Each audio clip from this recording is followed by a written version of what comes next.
Aloha everyone. I wanted to go over the features of my new TD1200 Hydrogen Generator. And it operates at both 120 and 240 volts. So it's good in other countries like Australia, Japan, or South Africa as well that run on 240 volts. This creates hydrogen with a proton exchange membrane between the electrodes of the electrolyzer. And so it separates the hydrogen and oxygen that it creates. And on the top here, you have the ports for the hydrogen and oxygen. You have 2 ports for hydrogen and 1 port for oxygen. Now, these are plugged right now because it's not in use. And when it ships from the factory, they're all plugged. All 3 ports are plugged. But when you begin using it, you need to unplug all 3 ports. Okay, to get it ready for use. When it comes to you, it's empty of water. And here it shows the water level down here as well as on the side. There's a water level gauge that you can see the water level. But it's very hard to see the water level because it's very clear water. On the back of the system, it has vent ports for air circulation. And it also has 3 ports on the bottom here. And 1 port is for water input, and it has a pump inside that when it detects that it's low on water, it'll automatically turn on the pump. And if you have a hose connected to this and that hose is in a bottle of distilled water, it will automatically start pumping the water from that bottle into the system until it's full, and then the pump will stop. The other port is a drain port, and it's called an automatic drain port or outlet, and it's used when you want to empty the system of water via a pump, an internal pump. And on the display there'll be a little icon for a water faucet, and you click that, and then it'll ask you if you want to turn the drain pump on. And so you'd want to connect a hose to this. Just unplug this port, put a hose on it, and put it into a bottle or the sink, wherever you want to drain your water, and it will turn on and drain the water out of the system until it's empty, and then it will turn the pump off. Now, this port is a drain port that's on all the time. There's no pump associated with it. It's just connected to the water reservoir inside. And so if you want to manually drain the system, you would take this port off. Now, I have water inside the system, so when I remove this, water will start pouring out, and it doesn't stop until it's totally drained. So you need to have this next to a sink where you want to drain the water, or you connect a hose to it, but water's going to be coming out of there, so you're going to be putting a hose while the water's coming out. Now you can use that hose to put it in a bottle or put it in the sink. And then we have an on-off switch here. And we have some warnings as well. You want to use this system in a ventilated room, so you don't want to have a closed up room with no ventilation, and you don't want flames nearby. You don't want open flames nearby. On the top of the system, you have a water reservoir port that you can fill the system with distilled water through this port just by taking this off and filling it. Or you can fill it automatically just by connecting your water bottle to this automatic input port. And then it will just draw water into the system until it's full. When you receive your system, it will be empty of water. And when you turn it on, it will complain that you need to add water. Before you turn it on, though, you can fill it automatically just by getting a bottle of distilled water. Here I have a gallon of distilled water. And they supply a tube, a silicone tube that you can just put inside the distilled water and attach the other end to the automatic water input. And so now it's connected. You can leave this water bottle connected even while you're using the system, and whenever it detects that it needs water, it'll automatically draw water from the connected water bottle that you have. But for first time use, we've now connected the water bottle. When you turn the power on to the system, you'll see that the LCD display will come up, and then it'll show that it's a hydrogen generator. Now you touch the screen and it will go to the default screen, and this shows that it's producing 1200 milliliters per minute of gas that's coming out of these ports up here. Now you could reduce this by 25% to 900 milliliters per minute, and you can reduce it to 50% or 600 milliliters per minute. I typically run it at 1200 milliliters per minute to bubble water and to breathe the gas, or to apply to my skin. Over here, we have the temperature, the internal temperature of the generator, and when that goes above 34 degrees centigrade, a cooling fan will come on internal to the unit, and that cooling fan will stay on until it reduces the temperature below 34 degrees centigrade. In the center, we have a TDS sensor in parts per million, and you want to keep this below 30 parts per million. And if you use pure distilled water, then you should have always a reading of 0 parts per million, total dissolved solids. If you run the system with higher levels of solids, it will eventually plug up the electrolyzer inside the system. And that electrolyzer may stop working if it accumulates too much solids in the electrolyzer. So always try to keep this at 0. And then the setting here is the number of minutes you want to be turned on, you want to run the system.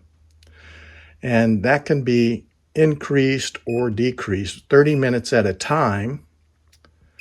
And it can go up to 6 hours. So 360 minutes or 6 hours of continuous use. I typically run it 30 minutes at a time. This button is to turn the system on. And then you'll see a little water motion graphic. And you also see a light LED on the right-hand corner. And up on top, you can see a little bit of bubbles coming out of the hydrogen port. So it's creating gas now, both hydrogen and oxygen. And down here, you'll see the hydrogen being created in these two ports. The oxygen is being created into the water reservoir here, and it has a tube that runs out to the oxygen port. This little LED icon over here controls the lighting, the backlighting down here, showing the bubbles coming out. And if I were to hit that, it dims, and then you see the light turn off here.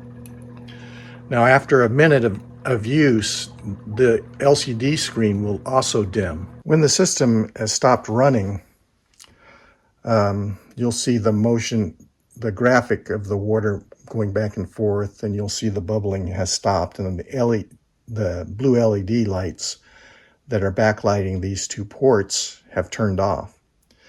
And you'll see the display of a little water faucet. That little water faucet is used when you want to drain the system of water. So when you want to drain the system of water, you connect an empty water bottle with at least 2 liters of room in the bottle, because the system can contain up to 3 liters of water. And you attach it to the output, the automatic output drain port. So here on the right-hand side. And so that goes into this bottle here. When you drain the system, you want to take off this cap to allow air to come in as it's being drained. And now you press this button here. And now it asks you, do you need to drain the water? And then you press yes. And now it begins draining water. And you can hear the pump come on. And now it's pushing water out of the system.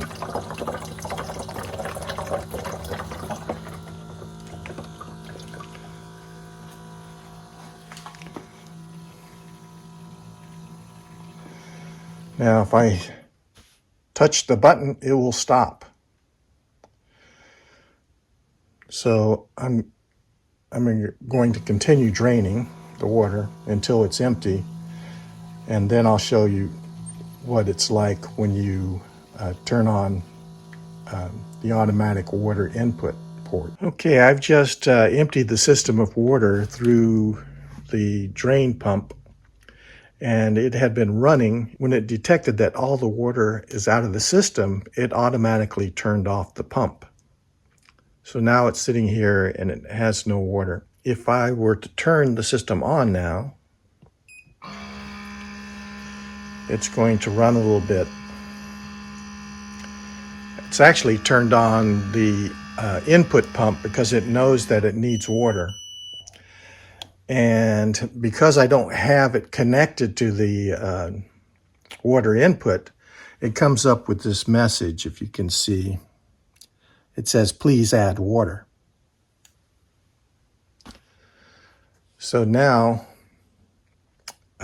whenever you add water, first thing you want to do is take the cap off, okay? Because air is going to be going in or out of this water reservoir. As you add water, air will be coming out, and as you drain water, it wants to suck air in. So you want this cap off in both conditions, whether you're adding water or draining water.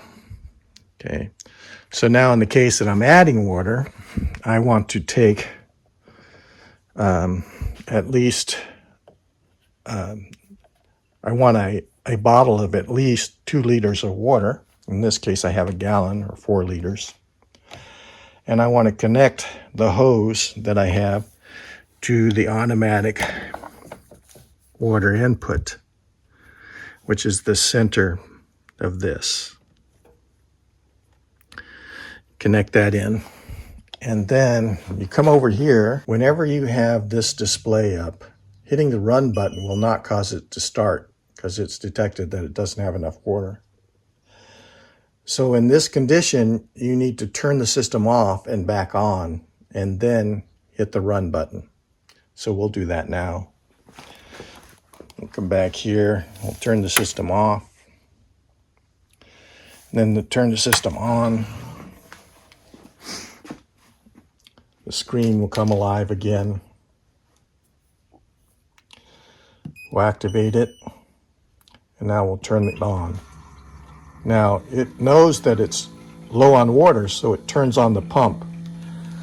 And so you can see here that it's slowly draining this bottle, and it's pumping water into the system until it's full.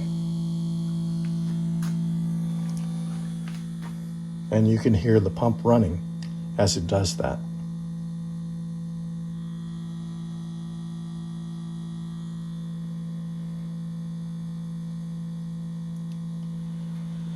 When the system is drawing in water, it's not running, so it's not creating gas. And you know that because you don't see any bubbles coming on these port windows.